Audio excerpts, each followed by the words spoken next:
Everybody, it is late in the afternoon, West Coast time on Friday, April the 11th. Probably won't run this show, or at least put it out on RSS and our Substacks until tomorrow, Saturday, April the 12th.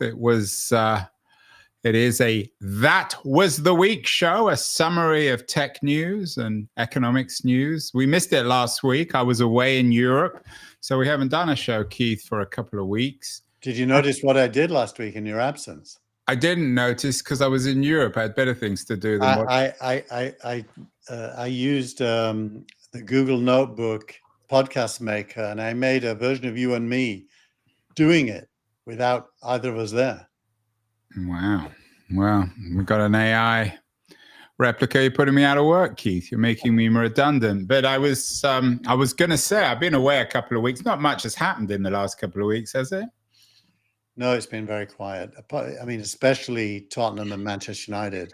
Yeah, leaving aside Tottenham and Manchester United, not much has happened on the economics front, has it?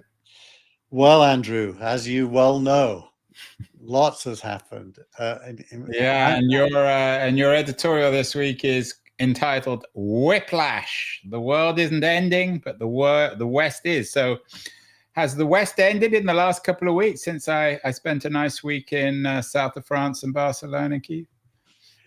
Well, we're going to have to put on our professorial hats to have this conversation. If we can do that, then absolutely yes, the West has ended.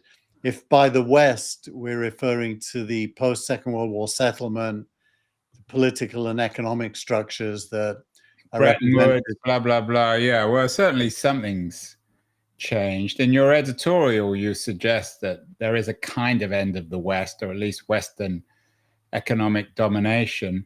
And you use this really, really powerful image from 2000 and 2024, these two images. Not everyone, of course, will be watching this. Some will be listening. So describe these images and why they're so important. The image of the world from 2000 and then from 2024, Keith. Yeah, so this is from a very good website called Visual Capitalist, and it depicts the impact of US and Chinese share of world trade between those 2 years, 2000 and 2024. And it does it by sizing some bubbles with flags inside them and coloring the world in the color of the flag that represents the strongest trading partner for the region. And in the first, the world is mostly blue. Apart from China and parts of Africa, the US dominates as the trading partner everywhere. Yeah, there's a little bit of, I don't quite know why the gulf, but most of the world is blue. It's astonishingly blue. But by 2024, it's turned almost universally red, with the exception of Western Europe and North America. Yeah, well, even Western Europe is mainly red. There's parts of it that isn't, but some, it's like Spain is red. Eastern Europe is red. So yeah. So China's exports and imports to the world now dwarf the US's, and so it's a picture of what on this show we always call relative US decline, because of course US GDP has kept rising, but it's a shrinking portion of world GDP. So yes, as you say, the next phase of the global order will be made up of the same players, but playing different roles. China will be more central, Asia in general, the West less so. Although you do have an interesting other piece from the New York Times about globalization is collapsing. Brace yourselves, by historian Tara Zara, who talks about a similar thing happening after World War I. So this has happened before, and the West has survived. You know, it's super interesting that, and the penny only dropped for me as I was doing this, but why was there globalization before World War I? Well, actually, the word globalization prior to World War I really meant the British Empire. It was another word for the global footprint of the British Empire. Of course, there was also smaller empires out of France and even Germany and Belgium and so on. But the British Empire was the only truly global thing that you could talk about globalization through. And in the period since World War II, globalization really is another word for American power.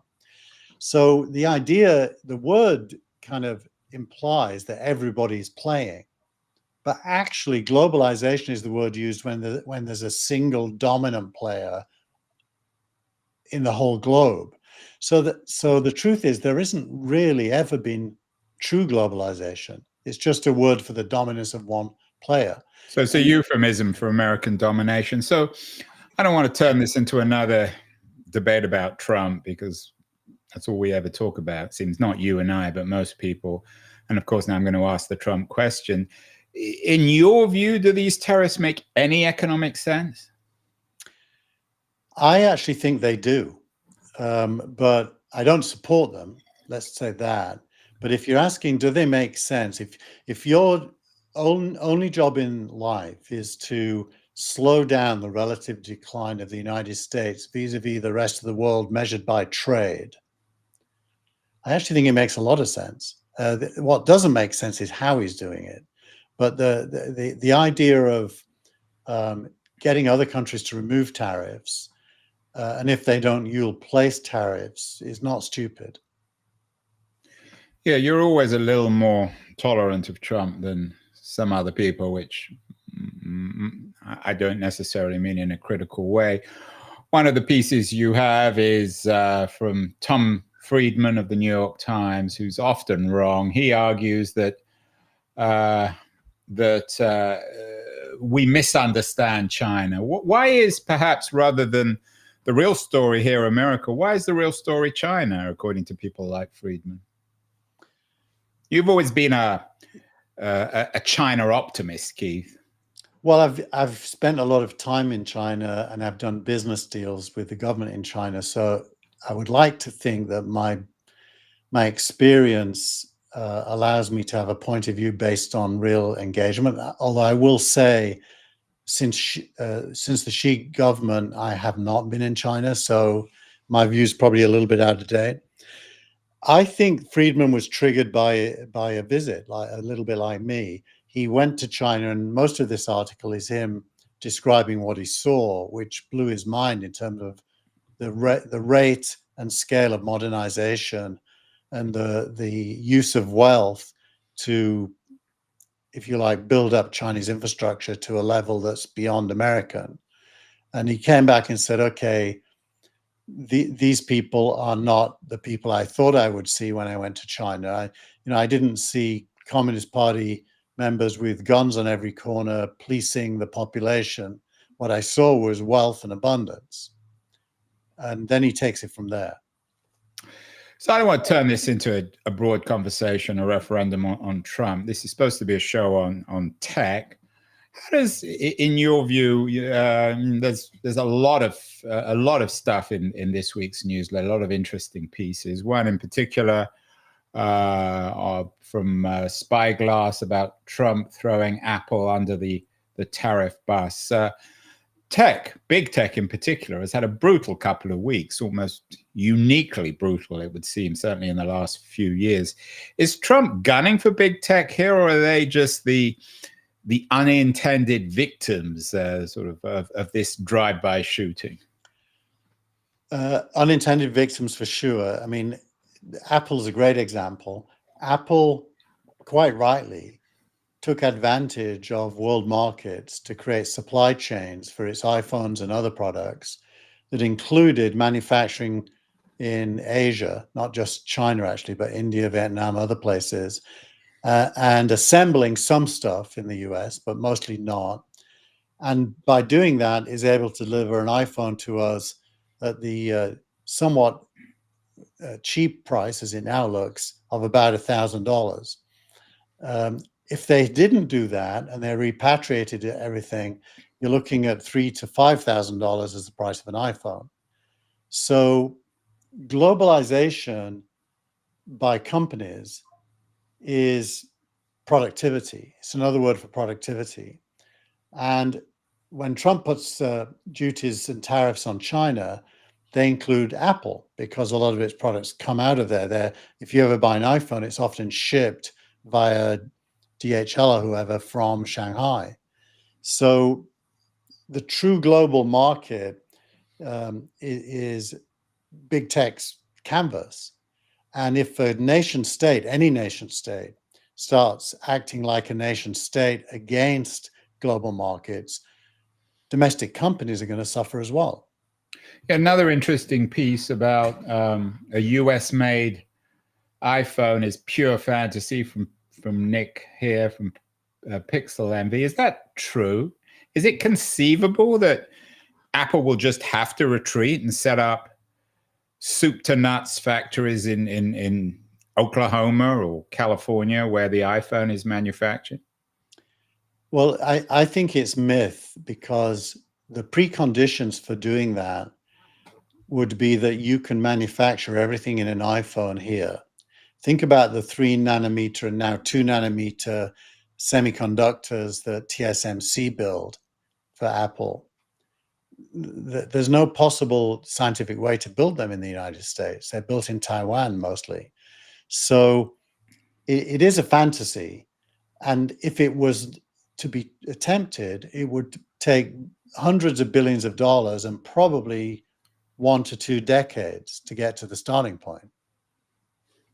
There's another interesting piece. I may have sent it to you or may not. I'm not sure you include it in this week's newsletter, but I think it's very relevant. From Alex Kantrowitz, his Substack newsletter is always excellent. He writes about big tech's 3 underappreciated risks given our post-Liberation Day world. What are, in your view, the risks to big tech here? Because, I mean, apart from Apple's a hardware firm, and there was an interesting piece in the New York Times suggesting that Apple, in some senses, had it coming. It's not a company that has appeared strong in the last few months. They haven't had a hit product for several years now. But how is this going to impact on companies like Google and Facebook and the other big tech companies who mostly are in the services business, actually creating physical products? They're not making iPhones. I mean, Google does a little bit, but it's not a particularly important product in their lineup. Yeah.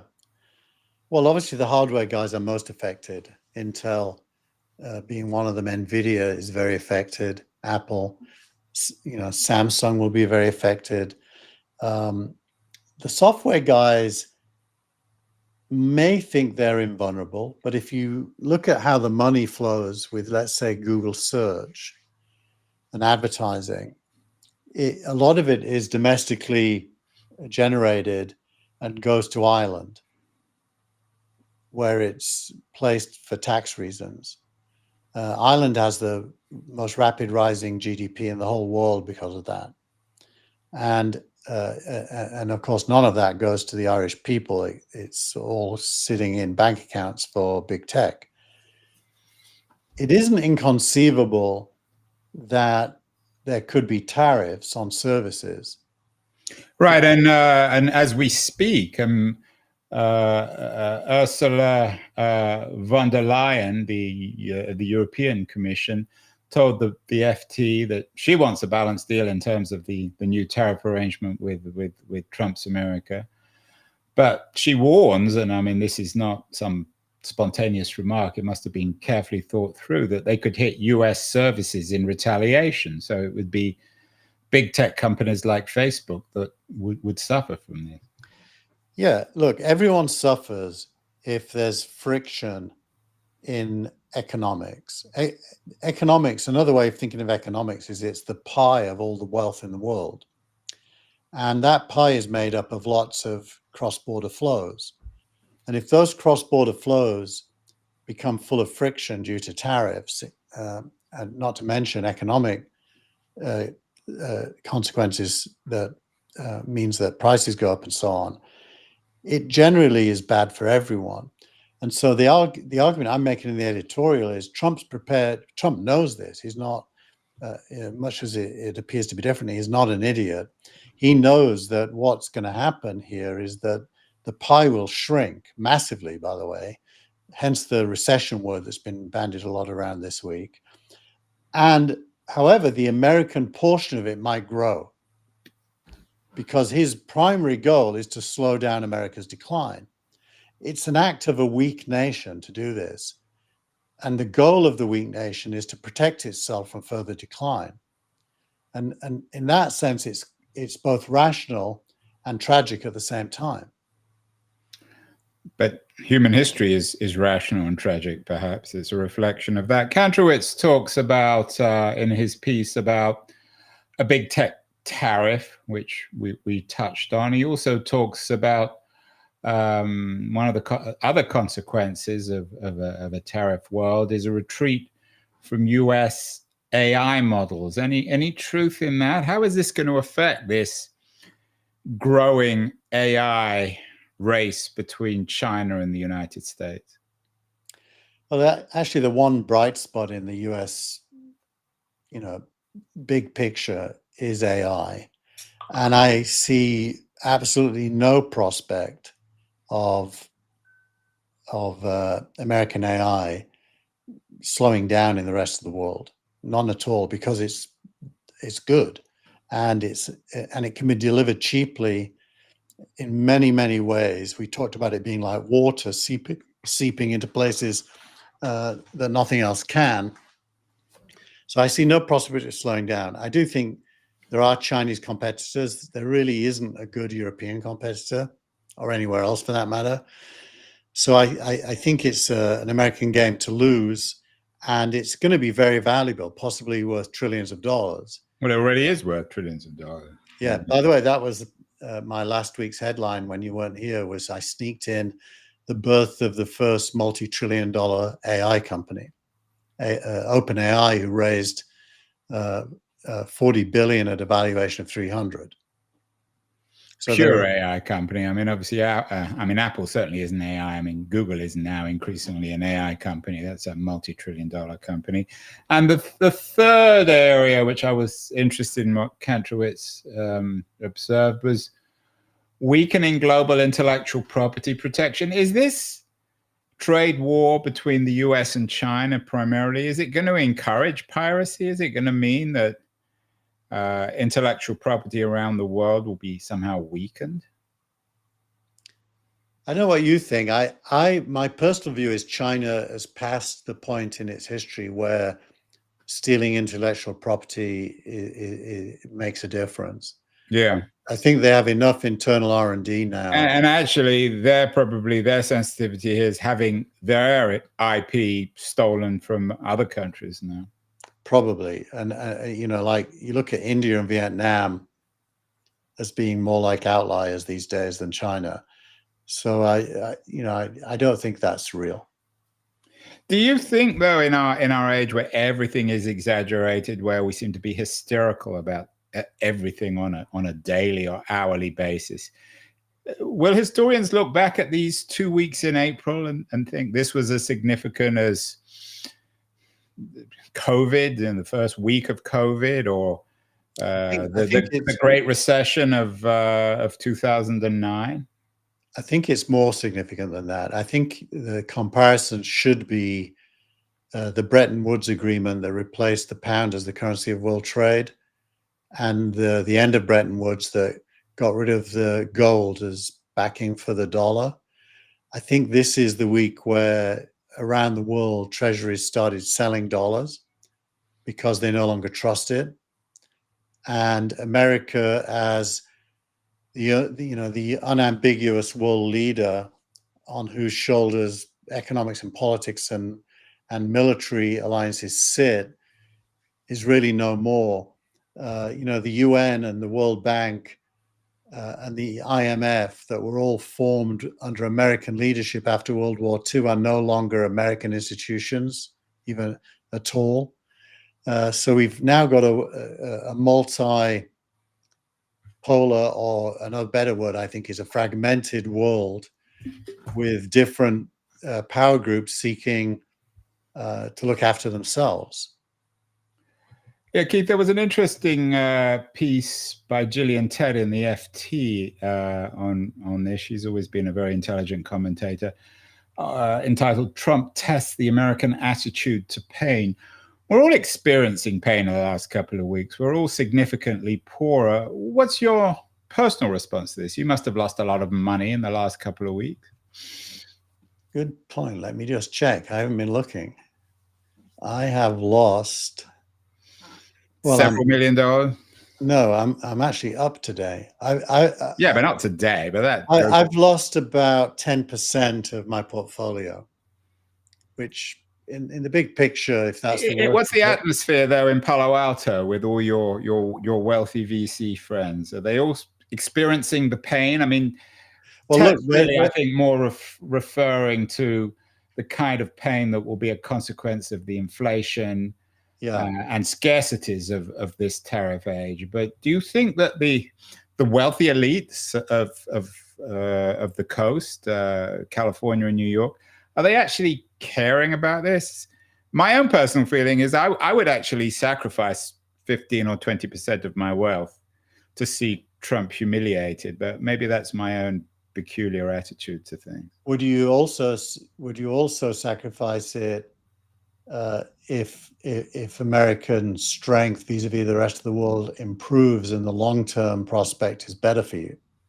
Because No, that's how it's seen in the Valley. I'm not an American citizen, so I that for me that doesn't really matter one way or the other. But the Valley has a Pax Americana right now, which is almost every player has become pro-American with a capital A, and sees the role of America in the world economy as a as a key measure of success. I mean, don't. I don't. I see the GDP of the world as the main measure of success, and any given nation goes up or down. I wouldn't really analyze the whole world according to that. It would be global GDP. And I think global GDP is going to shrink because of what Trump is doing. So that's bad. And I blame Trump for it. But I also think he's acting rationally from the point of view of a single nation state. Yeah, I think he's confused himself with America. And I think one of the problems is that because of his own sort of, I don't know what you would call it, a state of narcissism, he somehow transferred his own personal narcissism to the United States. So the United States can never do anything wrong. Earlier this year, we did a number of shows about the shift in Silicon Valley from Biden to Trump, Mark Andreessen, Musk, of course, Sachs, and all the rest of the Trumposphere that went over to the Republicans in the election. Suddenly, guys like Andreessen have gone quiet. Some of the other more outspoken people, wealthy people in tech and business, have been critical of tariffs. What's your sense of what people like Andreessen are thinking right now? I mean, he must have lost significant. Not that these people even care about the money. I mean, even Musk himself has been very, very critical of this tariff policy, and particularly of Navarro. Yeah, he called Navarro thick as a brick or something, wasn't it? And then he apologized to BRICS after. But Andreessen was interviewed yesterday, and he's still upbeat, and he's really explaining to the world why he's pro-Trump. And I think is he pro-tariff, Andreessen? I think he's pro-American dynamism, which means yes, he's almost certainly pro-tariff, and that is becoming a consensus that America is being screwed, which is only true if you ignore the last 80 years. For the last 80 years, America has been a supporter of free trade. Why? Because it was selling mostly to the rest of the world. But from Andreessen's point of view, given that he's a tech investor, I mean, maybe American car companies or manufacturers are being screwed, but not American tech companies. Well, there's a pretty strong argument that American tech companies are being screwed in Europe by regulation mainly and fines. So, and I think Andreessen definitely believes that. I think I agree with him as well. But I think if you ask who is against Trump, it really isn't the ideologues of big tech. Who's against Trump is the middle class, teachers, doctors. It's the college educated middle class who like to travel and benefit from GDP growth. I think the working class are with him, and I think the Pax Americana, Silicon Valley elite are with him. So the people who are not with him are the traditional college-educated middle class, especially between 30 years old and probably 50 years old. And what about not necessarily the working class, the wrong way to describe them, but the Silicon Valley workers, the programmers, the engineers? What's your sense of how they're responding to this historic shift? Yeah, mostly apolitical and mostly focused on AI than Trump, I would say. That I'd say the discussion about AI in the Valley, for every Trump conversation, there's 20 AI conversations. Well, speaking of AI conversations, you were kind enough to make my interview with Keech Hagee of the Wall Street Journal on Sam Altman's superpower. Hagee's new book, The Optimist, Sam Altman, OpenAI, and the Race to Invent the Future, is out in May, but she's been making headlines. She had a couple of pieces in the Wall Street Journal. I'm not sure if you had the opportunity to look at this, but for her, Altman's superpower is ability to sell. He's a salesman, which doesn't make him much different from most of the other legendary figures in Silicon Valley. Is that fair? Like Paul Graham, Paul Graham taught him everything he knows. Yeah, but Paul Graham is not a salesman in the same scale or success as Altman. Not now, but probably if you go back only 3 years, that he would have been. Because Y Combinator itself, by the way, is a huge financial success. I wonder if, given Musk's criticism now of Navarro, whether the Musk-Altman disagreement will be healed. Keech Hagee is very, very good on that division, by the way, for people who are interested in why Musk and Altman loathe each other so much, particularly Musk. It's worth looking at and reading her book and her pieces. Nice. What do you think? I think Altman, by the way, countersued Trump today. Musk today. So I think the chances of them making peace are getting more and more remote. Yeah, that's not going to happen. And I mean, it's not just a personal vendetta. I mean, the two companies are XAI, given what happened. I mean, all the other stuff that we've talked about over the last few weeks. What does this mean in terms of XAI, Keith? Does Musk have insights to trigger what he did? XAI launched, and its acquisition, of course, of X. Now X is being aggressively sued or regulated by the Europeans in the last few days. So, he's become such a controversial figure, Musk. Yeah, Grok or XAI launched an API this week, which means now that you can use them as easily as you can use OpenAI if you're a developer. OpenAI launched giving the chatbot a memory of all the conversations it ever had with you. So now you can assume it has context for everything you've ever said to it. OpenAI is, again, very, very far ahead of everyone else. Despite you've always been very bullish on OpenAI. Meanwhile, your startup of the week is the defense tech startup ARX Robotics, which has raised some money.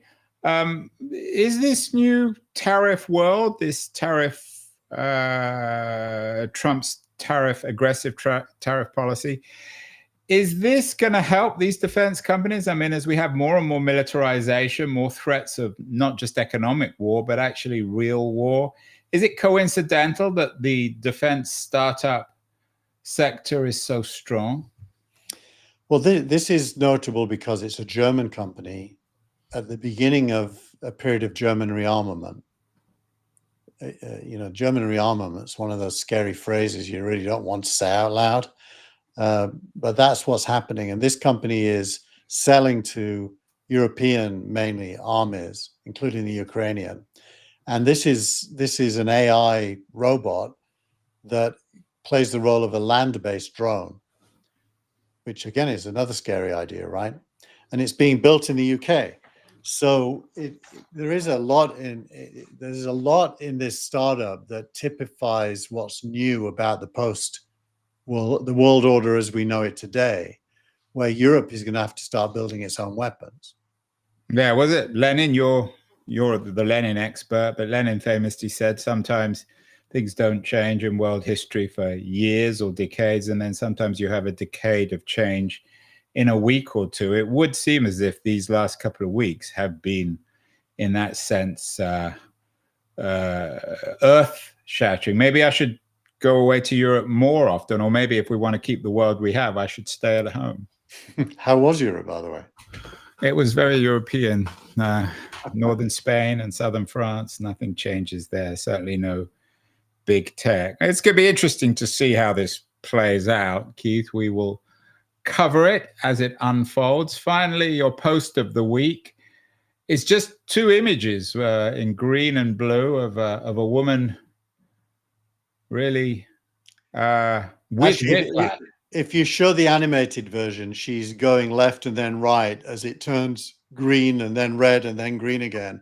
And it's meant to illustrate the Whiplash title of this week's But if I do it enough times, you can see the green and the red. Exactly. So finally, Keith, you're an investor. You have an investment startup.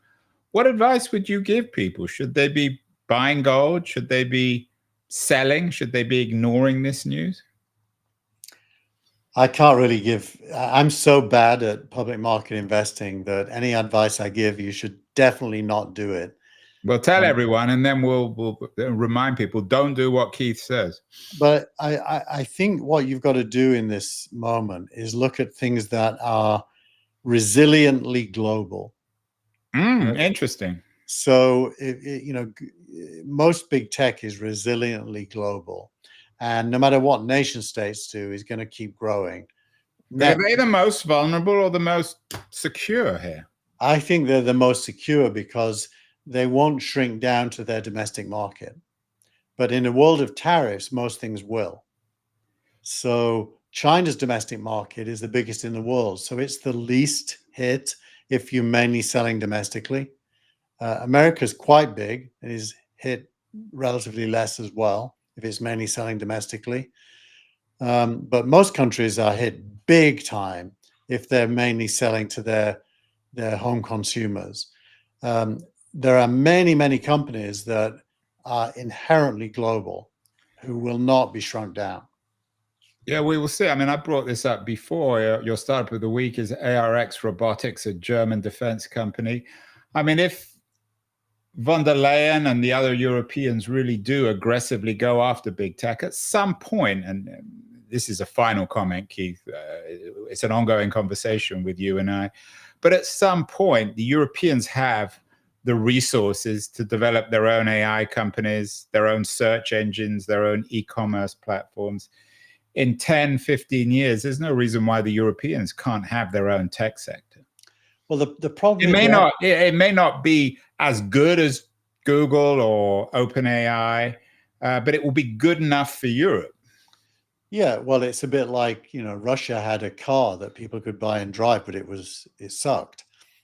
So why would you want that? I mean, there was an interesting piece in the FT this week about the one European car company that's not affected by this is the French company Citroën. Their cars are perfectly good. They just have never tried to import to the United States. So they're not affected by this. There's no reason why the Europeans couldn't develop an equivalent of Citroën for big tech. Well, that's another way of saying if you're small and domestic, you'll still be small and domestic. But who aspires to be small and domestic?